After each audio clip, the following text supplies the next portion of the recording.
रामकृष्ण हरी. सार्थ श्री ज्ञानेश्वरी. अध्याय 18.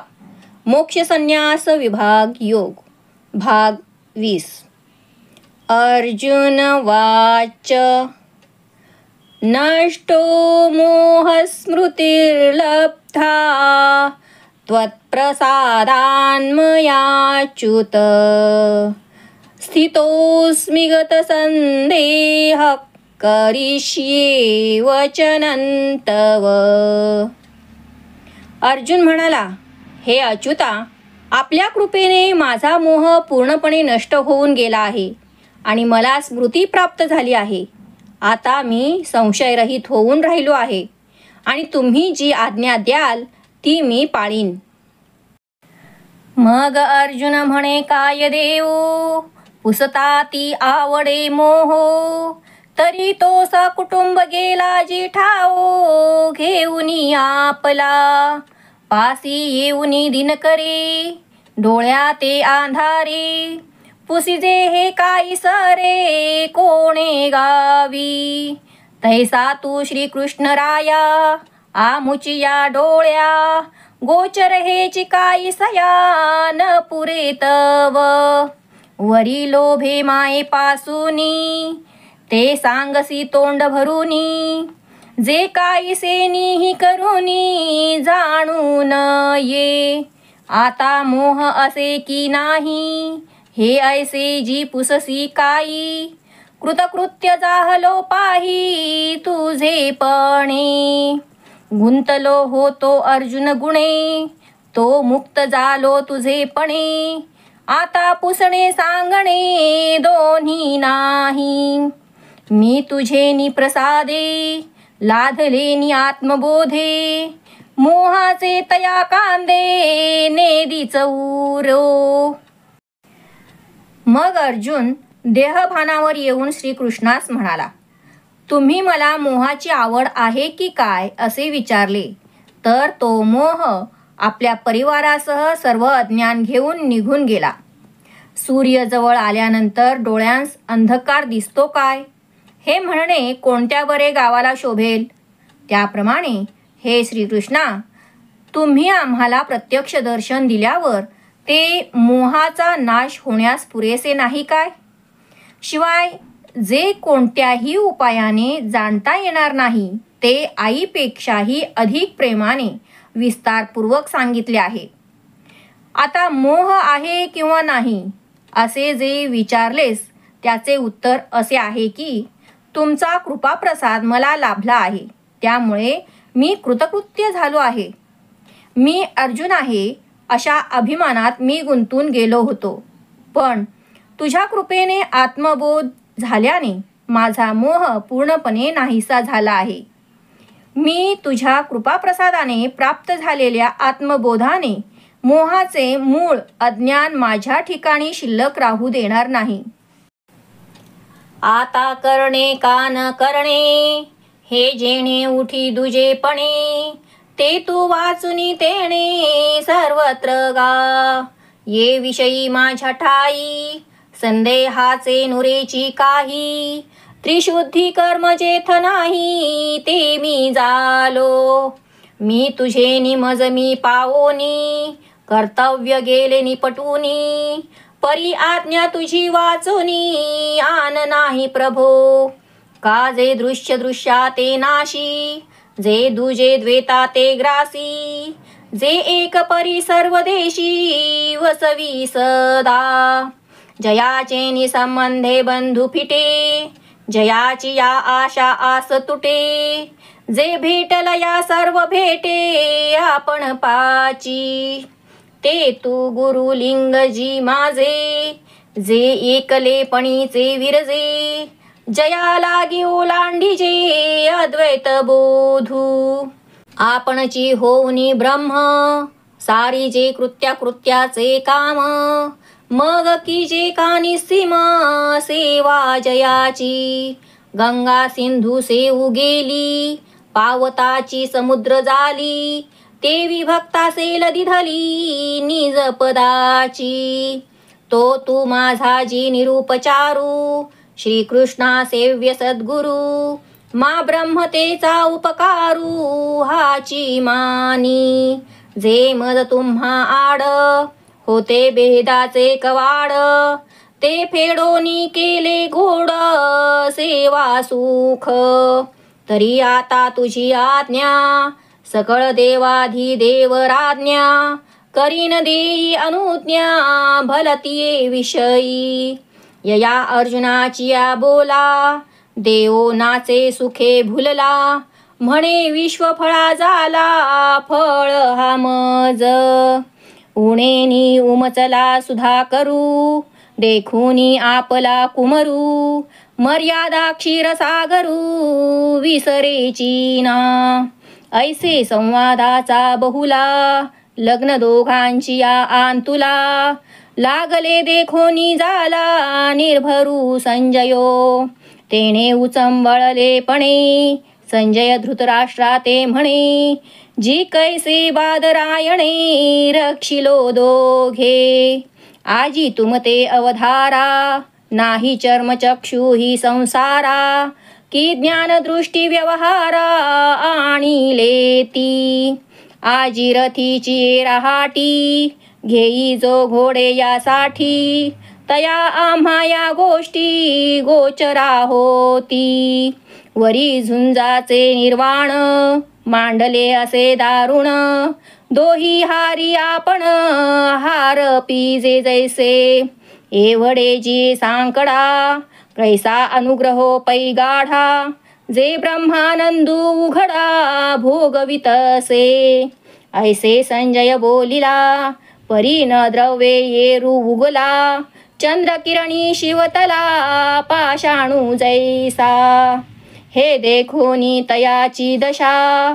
मग करीची ना सरिसा, परी सुखे झाला पिसा बोलतसे, भुलविला हर्षवेगी म्हणूनी धृतराष्ट्रा सांगे, एरवी नव्हे तया जोगे हे कीर जाणे, आता ज्या द्वैतामुळे कर्म करणे किंवा न करणे हे भाव उत्पन्न होतात, ते द्वैत मी जाणत नाही, या जगात तुझ्याशिवाय दुसरे काही मी जाणत नाही, याविषयी माझ्या मनात आता कोणत्याही प्रकारचा संदेह शिल्लक राहिला नाही, ज्या आत्मस्वरूपाच्या ठिकाणी कोणतेही कर्म नाही अशा आत्मस्वरूपाशी मी ऐक्य पावलो आहे, तुझ्या दिव्य उपदेशाने मला माझे स्वरूप प्राप्त होऊन माझे कर्तव्य कर्ता क्रिया ही सर्व त्रिपुटी नाहीशी झाली, परंतु हे प्रभू तुझ्या आज्ञेशिवाय मला आता दुसरे काही करावयाचे नाही, का तर जे गुरुरूपी दृश्य जगदृश्याचा नाश करते, जे द्वैत गुरु शिष्य हा भाव नाहीसा करतो, तो एक असूनही सर्व देश व्यापून राहतो, ज्याचा संबंध आला असता सर्व प्रकारचे बंध नाहीसे होतात, ज्याची आशा केली असता विविध प्रकारच्या आशा तुटून जातात, आणि ज्याची भेट झाली असता सर्वत्र आत्मचैतन्य दिसू लागते, जे एकटेपणाच्या अवस्थेत सहाय्य करणारे आहे, ज्याची सेवा करण्यासाठी अद्वैत ज्ञानाचे देखील उल्लंघन करावे, ती तू माझी सद्गुरु मूर्ती आहेस, आपण ब्रह्मरूप होऊन सर्व प्रकारचे विधी निषेध नाहीसे करावेत आणि मग पुढील आयुष्यामध्ये निस्सीम सेवा करावी, गंगा ही समुद्राची सेवा करण्यासाठी गेली व तेथे पोहोचताच क्षणी ती सागराशी एकरूप झाली, त्याप्रमाणे भक्त ज्याची सेवा करण्यासाठी गेला त्याने भक्ताचेच आपल्याशी ऐक्य करून घेतले, हे श्रीकृष्णा आपण भेदरहित आहात, सेवा करण्यास अत्यंत योग्य असे माझे सद्गुरू आहात, म्हणून हाच ब्रह्मरूप होण्याचा मजवर आपला महान उपकार आहे असे समजा, माझ्या व तुमच्यामध्ये भेदाचा जो पडदा होता तो पडदा दूर करून माझ्याकरिता तुम्ही सेवेचे सुख करून ठेवले, सर्व देवांचे जे तुम्ही राजे आहात ते मला आज्ञा कराल त्या मी पाळीन, फार काय सांगावे, वाटेल त्याविषयी तुम्ही मला आज्ञा करा, अर्जुनाच्या या वचनाने देव सुखाने भुलून नाचू लागला व मनात म्हणाला, संपूर्ण विश्वाचे फळ असलेल्या मला देखील हा अर्जुन फलरूप झाला. पूर्ण कलेने युक्त असलेला आपला मुलगा जो चंद्र, त्याला पाहून क्षीरसागर देखील आपली मर्यादा विसरत नाही काय? असे सुसंवादाच्या बोहल्यावर श्रीकृष्ण व अर्जुन या दोघांचे ऐक्यतेचे लग्न म्हणजे दोघे स्वरूप ऐक्यतेला पावलेले पाहून संजयाच्या हृदयात आनंदाच्या लाटा निर्माण झाल्या. त्या आनंदाच्या भरात संजय धृतराष्ट्रास म्हणाला, महाराज, आपले भाग्य केवढे थोर आहे की श्री महर्षी व्यासांनी अशा वेळी आपले रक्षण केले. आज तुम्हाला जग पाहण्यासाठी सर्वांसारखे चर्मचक्षु देखील नाहीत. त्या तुम्हाला दिव्य दृष्टीने व्यवहारापर्यंत आणले आहे. आपण मला रथ चालविण्यासाठी व त्यांच्या घोड्यांची परीक्षा करण्यासाठी सेवक म्हणून पदरी ठेवले आहे. त्या आम्हा सामान्य सेवकाला श्रीकृष्णाने अर्जुनास सांगितलेले अलौकिक ज्ञान महर्षी व्यासांच्या कृपेने ऐकावयास मिळाले. यावेळी युद्धाचा भयानक अनर्थकारी प्रसंग निर्माण झाला आहे. दोन्ही पक्षांतील सैन्य एकाच कुळातील आहे. युद्धामध्ये कोणाचाही पराजय झाला तरी आपणच आपल्याला पराजित केल्याप्रमाणे आहे. परमार्थाला प्रतिकूल अशा भयानक संकटातही महर्षी व्यासांचा अनुग्रह एवढा महान आहे की तो ब्रह्मानंदाचा अनुभव स्पष्टपणे घ्यावयास मिळतो. चंद्रकिरणांनी पाषाणाला स्पर्श केला तर तो जसा सोमकांत मण्याप्रमाणे द्रवत नाही, त्याप्रमाणे या संजयच्या चंद्रासमान शीतल ज्ञानमय बोलण्याने धृतराष्ट्राचे मन रवले नाही. एवढे ऐकूनही तो स्वस्थच राहिला. अशी धृतराष्ट्राची अवस्था पाहून संजयने त्याला अनुकूल करण्याचा प्रयत्न केला नाही. तरी पण तो श्रीकृष्ण अर्जुनाच्या अमृत मधुर संवादाने अतिशय सुखावल्यामुळे बोलतच राहिला. आनंदाच्या तीव्र लहरी त्याच्या हृदयात निर्माण झाल्या होत्या. म्हणून तो धृतराष्ट्राला सुखसंवाद सांगत होता. एरवी हे आनंदाचे बोल ऐकण्याची योग्यता धृतराष्ट्राची नाही हे तो जाणत होता. संजय वाच इत्यहं वासुदेवस्य पार्थस्य च महात्मनः संवादमिममश्रौष मद्भूतं रोमहर्षणम्. संजय म्हणाला, हे धृतराष्ट्र राजा, याप्रमाणे मी भगवान वासुदेवाचा आणि महात्मा अर्जुन यांचा अद्भुत आणि रोमांच निर्माण करणारा असा संवाद श्रवण केला. मग म्हणे पैकुरु राजा, ऐसा भ्रातृपुत्र तो तुझा, बोलिला ते अधोक्षजा गोड झाले. अगा पूर्वापर सागर, ययाना मानसीची सिनार, येर आघवे ते नीर एक जैसे. तैसा श्रीकृष्ण पार्थ ऐसे, हे अंगाची पासी दिसे. मग संवादी जी नसे काहीच भेदू. पै दर्पणाहुनी चोखे, दोन्ही होती सन्मुखे. तेथ येरी येर देखे, आपण पे जैसे. तैसा देवेसी पंडुसुतू, आपण पे देवी देखतू. पांडवेसी देखे अनंतू, आपण पे पार्थी. देव देवो भक्ता लागी, जिये विवरुनी देखे आंगी. ये ऋतीचेही भागी, दोन्ही देखे. आणिक काहीची नाही, म्हणून करीती काई. दोघे कपणे पाही, नांदताती. आता भेदू जरी मोडे, तरी प्रश्नोत्तर का घडे. ना भेदूची तरी जोडे, संवाद सुख का. ऐसे बोलता दुजेपणे, संवादी द्वैत गिळणे. ते ऐकिले बोलणे दोघांचे मिया. उठुनी दोन्ही आरसे, ओढविल्या सरिसे. कोण कोणा पाहत असे, कल्पावे पा. का दीपा सन्मुखू, ठेविलया दीपकू. कोण कोणा अर्थिकू, कोण जाणे. नाना अर्का पुढे अर्कू, उदयलिया आणिकू. कोण म्हणे प्रकाशकू, प्रकाश कवणू. हे निर्धारू जाता पुढे, निर्धारासी ठक पडे. ते दोघे झाले येवडे, संवादे सरीसे. जी मिळता दोन्ही उदके, माझी लवण वारू ठाके. की तयासी ही निमिखे, तेची होय. तैसे श्रीकृष्ण अर्जुन दोन्ही, संवादले ते मनी. धरिता मजही वाणी, तेची होतसे. ऐसे म्हणे ना मोटके, तव हिरोनी सात्विके.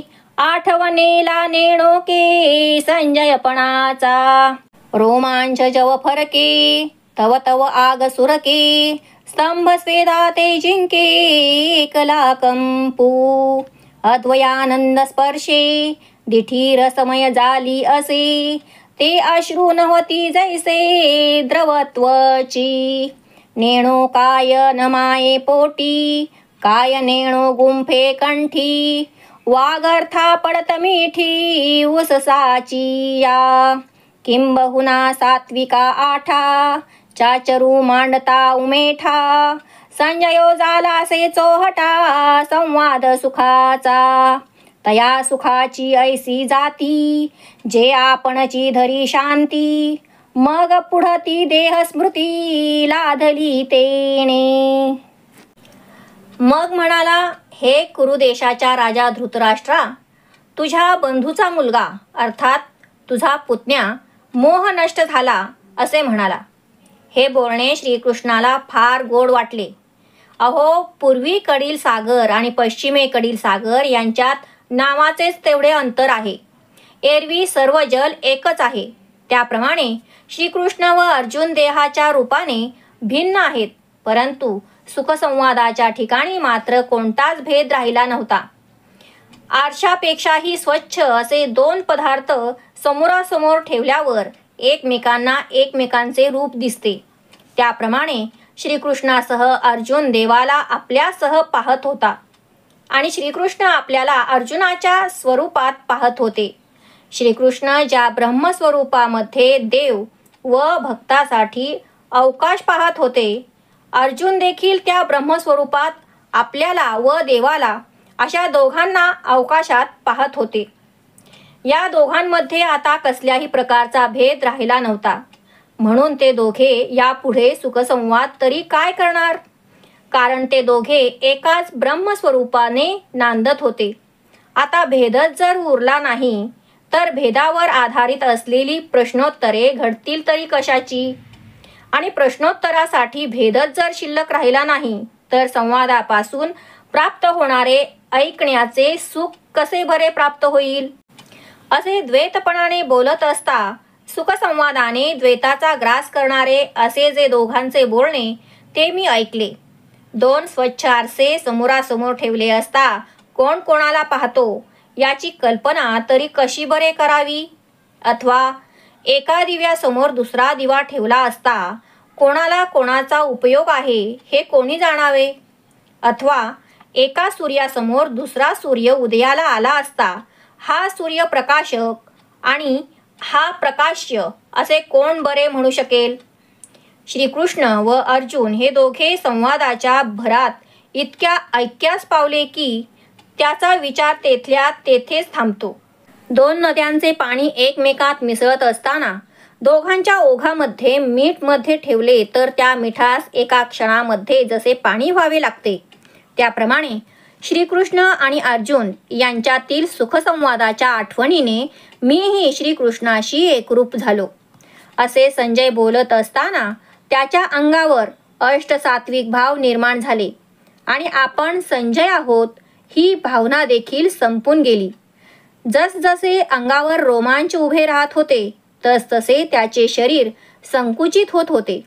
कांती बदलत होती आणि एक कंपच स्तंभाला आणि स्वेदाला जिंकत होता. अद्वयानंदाच्या स्पर्शाने दृष्टी ब्रह्मानंदमय होऊन डोळ्यातून प्रेमाश्रू ओघळू लागले. ते आनंदाश्रू नसून डोळ्यांना जणू प्रेमाचा पाझरच फुटला होता. त्याच्या पोटात काही एक मावेना. त्याचा कंठ दाटून आला होता, त्यामुळे तोंडातून शब्द बाहेर पडेना. फार काय सांगावे. अष्टसात्विक भावाने संजयची बोबडीच वळली आणि श्रीकृष्ण व अर्जुन यांच्या अमृतमधुर सुखासंवादाचा संजय हा चव्हाटाच झाला. त्या सुखाचे स्वरूप असे आहे की त्याच्या आधारे सहजपणे हृदयामध्ये शांती निर्माण होते. मग संजय पुढे देहभानावर आला. व्यासप्रसादात् श्रुत्वा नेतद्गुह्यमहं परम् योगेश्वरात् कृष्णात् साक्षात् कथयत स्वयं. अर्जुनाला प्रत्यक्ष दिव्य उपदेश करणाऱ्या योगेश्वर श्रीकृष्णापासून मी परमगुह्य योगज्ञान महर्षी व्यासांच्या कृपाप्रसादाने श्रवण केले. तेव्हा बैसतेनी आनंदे म्हणे ना जे उपनिषदे नेणती ते व्यासप्रसादे ऐकिले मिया ऐकताची ते गोठी ब्रह्मत्वाची पडली मिठी मी तूपणेसी सृष्टी विरोनी गेली हे आघवेची का योग जया ठाया येती मार्ग तयाचे वाक्य सवंग केले मज व्यासे अहो अर्जुनाचे निमिषे आपण पेची दुजे ऐसे नटोनी आपण या उद्देशे बोलिले जे देव तेथ की माझे श्रोत्र पाठाचे झाले जी पात्र कायवानु स्वतंत्र सामर्थ्य श्री गुरुचे. तेव्हा आनंदाचे भरते कमी झाल्यावर संजय शांततेने म्हणाला, उपनिषदांना देखील जे गुह्य माहीत नाही ते महर्षी व्यासांच्या कृपाप्रसादाने मला ऐकावयास मिळाले. ते परमगुह्य ऐकता क्षणी त्या ब्रह्मभावाशी एकरूपता प्राप्त झाली आणि मी तूपणाच्या द्वैतासह सर्व जगत ब्रह्मस्वरूपात विरून गेले. हे सर्व योग ज्या ठिकाणाला येणारे मार्ग आहेत त्या श्रीकृष्णाची वचने व्यासांनी मला दिव्य ज्ञान देऊन ऐकण्यास सुलभ केली.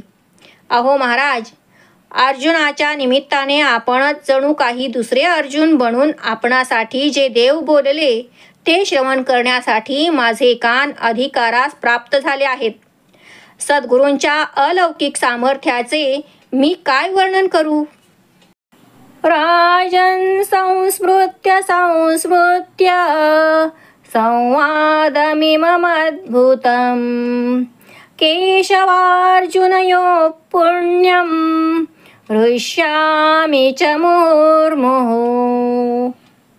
हे राजा धृतराष्ट्र, श्रीकृष्ण आणि अर्जुन यांच्या अद्भुत पवित्र आणि पुण्यकारक सुसंवादाचे वारंवार स्मरण होऊन मला पुन्हा पुन्हा हर्ष होत आहे. राया हे बोलता विस्मित होई तेणेची मोडावला ठाये रत्नी की रत्न किळाये झाकोळीत जैसी हिमवंतीची सरोवरे चंद्रोदयी होती काश्मीरे मग सूर्यागमी माघारे द्रवत्व ये तैसा शरीराची स्मृती तो संवादू संजय चित्ती धरी आणि पुढती तेची होय. संजय धृतराष्ट्रास एवढे बोलून आश्चर्यचकित झाला व त्या योगाने त्याची देहस्मृती गेली. जशी रत्नाची प्रभा क्षणात चमकते व क्षणात बंद पडते. हिमालय पर्वतावरील सरोवराचे पाणी चंद्राचा उदय होताच गोठून जाते व ते स्फटिक मण्यांप्रमाणे दिसते आणि सूर्याचा उदय झाला असता ते विरघळून पुन्हा पाणी होते. त्याप्रमाणे शरीराच्या स्मृतीच्या योगाने संजय तो संवाद चित्तात धारण करीत असे आणि विस्मृतीच्या योगाने तो संवाद चित्तात राहत नसे. तच्च संस्मृत्य रूपमत्यद्भुतं हरे विस्मयो मे महान् राजन् हृष्यामि च पुनः पुनः. राजा, भगवंतांच्या अत्यंत अलौकिक अद्भुत अशा विश्वरूपाचे पुन्हा पुन्हा स्मरण करून मला अतिशय आश्चर्य होत आहे आणि मी पुन्हा पुन्हा हर्षित होत आहे. मग उठोनी म्हणे नृपा, श्रीहरीची या विश्वरूपा, देखील या उगा कापा सोलासी. न देखणे निजे दिसे, नाही पणेची जे असे, विसरे आठवे ते कैसे चुकवू आता. देखोनी चमत्कारू, की जे तो नाही पैसारू, मजही सकट महापुरू नेत आहे. ऐसा श्रीकृष्णार्जुन संवाद संगमी स्नान, करुणी देतसे तिळदान अहंतेचे. तेथ असंवरे आनंदे, अलौकिकही काही स्फुंदे. श्रीकृष्ण म्हणे सद्गदे वेळोवेळा, या अवस्थांची काही कौरवा ते परी नाही. म्हणून राये ते काही कल्पावे जव, तव झाला सुख लाभू आपण या करुणी स्वयंभू. बुझाविला अवष्टंभू संजय तेने, तेथ कोणी एकी अवसरी, होवावी ते करुणी दुरी. राओ म्हणे संजया परी, कैसी तुझी गा. तेणे तू ते येथे व्यासे, बसविले कास या उद्देशे. अप्रसंगा माझी ऐसे, बोलसी काई. राणीचे रावळा नेलिया, दाही दिशा मानी सुनिया. का रात्री होय पाहलया निशाचरा. जो जेथीचे गौरव नेणे, तयासी ते भिंगुळवाणे. म्हणून अप्रसंगू तेणे, म्हणावा की तो. मग म्हणे सांगे प्रस्तुत, उदयले से जे उत्कळीत. ते कोणासी बारे जैत, देईल शेखी. एरवी विशेषे बहुतेक, आमुचे ऐसे मानसिक. जे दुर्योधनाचे अधिक प्रताप सदा. आणि एरांचे निपाडे, दळही याचे देवडे. म्हणून जैत पुढे आणील नाते. आम्हा तव गमे ऐसे, गा तुझे ज्योतिष कैसे. ते नेणो संजया असे, तैसे सांग पा. मग त्या आनंदाच्या भरात संजय एकदम उठून उभा राहिला आणि धृतराष्ट्रास म्हणाला, हे राजा, श्रीहरीचे अतिविशाल विश्वरूप पाहून देखील तुला हर्ष न होता तू स्वस्थ का बरे बसलास. डोळ्यांनी न पाहता देखील अद्यापही समोर दिसत आहे. ते आत्ता डोळ्यांसमोर नाही, पण जे डोळ्यांसमोर आहे असे वाटते. जे विसरले तरी सर्व काळ आठवतेच. त्या रूपाला आता मी कसे बरे चुकवू. श्रीहरीच्या महान विश्वरूपाचा चमत्कार पाहून आश्चर्य करावे, पण तो एक चमत्कार आहे एवढा विचार करण्यास देखील मनात अवकाश राहिलेला नाही. त्या महान चमत्काराचा महापूर माझ्या मनातील विचार वाहून नेतो. मी आता अशा श्रीकृष्ण अर्जुन यांच्या सुखसंवाद रूपी त्रिवेणी संगमात मंगल स्नान करून अहंकाराला तिलांजली दिली. त्यावेळी संजयला अलौकिक वचनांची आठवण येऊन आनंद आवरता येईना. तो स्फुंदू लागला. त्याचा कंठ सद्गदित झाला आणि मुखातून श्रीकृष्ण श्रीकृष्ण असे प्रकट होऊ लागले. या प्रेमाच्या अष्टसात्विक भावाची काहीच कल्पना धृतराष्ट्राला नव्हती. म्हणून संजयाच्या डोळ्यातून प्रेमाश्रू का ओघळतात याचा विचार तो करू लागला.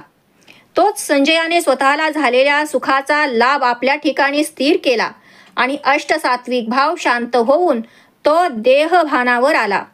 त्यावेळी धृतराष्ट्र म्हणाला, हे संजया, या युद्धामध्ये कोण कोणाशी युद्ध करत आहे आणि कोणाला विजय मिळणार आहे ही मला चिंता आहे. ती दूर करून माझा वेळ जावा म्हणून महर्षी व्यासांनी तुला येथे बसवले आहे. ते मुख्य कार्य बाजूला ठेवून तू हे भलतेच काय आरंभिले आहेस. त्या महर्षी व्यासांनी तुला येथे कोणत्या उद्देशाने बसविले आहे आणि तू या युद्धाच्या प्रसंगी भलतेच काय बोलत आहेस. रानटी माणसास राजमंदिरात आणले तरी त्याला दाही दिशा ओस वाटू लागतात. त्याचे मन तेथे रमत नाही. अथवा दिवस उजाडल्यावर जशी निशाचरास रात्र होते. ज्याला ज्या गोष्टीचे महत्त्व काही कळत नाही त्याला ती गोष्ट विपरीत वाटते. म्हणून तो सुखसंवाद अप्रसंग आहे असे त्या धृतराष्ट्राने म्हणणे हे स्वाभाविक आहे. धृतराष्ट्र म्हणाला, हे संजया, सांप्रत जे युद्ध सुरू आहे त्या युद्धात शेवटी कोणाला विजय मिळणार आहे? एरवी विशेष करून आमच्या मनाची अशी कल्पना आहे की दुर्योधनाचा पराक्रम सदैव वरचढ असतो. पांडवाचे सैन्य पाहिले असता आमचे सैन्य 1.5 पट आहे. म्हणून खरोखर दुर्योधनाचाच विजय होणार आहे. आम्हाला तरी असेच वाटते. परंतु तुला काय वाटते? तुझा तर्क काय आहे हे आम्हाला कळत नाही. तरी तुझे भाकीत काय आहे हे आम्हाला निर्भयपणाने सांग.